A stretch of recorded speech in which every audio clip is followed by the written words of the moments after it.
Nowadays, there's tons and tons and tons of talk about dogs that are overly aroused and managing that, and how too much arousal is not the best of things.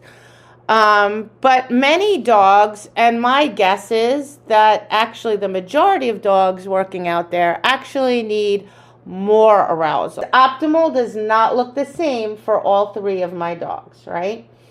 If you have a lower arousal dog, it's not going to look like a Malinois. And that's perfectly fine.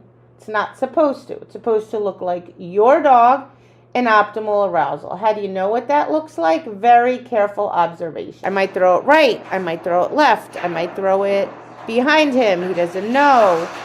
Okay, and you can see he's getting really excited.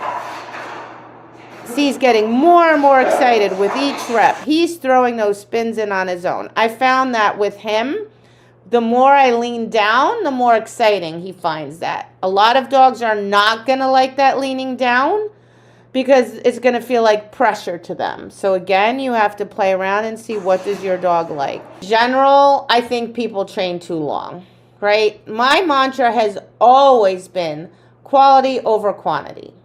Being busy really helps maintain this, right? But even if I'm not busy now, I won't train too long, because I've learned that I get the best training out of shorter training sessions. You can send him to the mat, and as soon as he gets to the mat, so I teach all that first. Then when he gets to the mat, I can ask for position changes.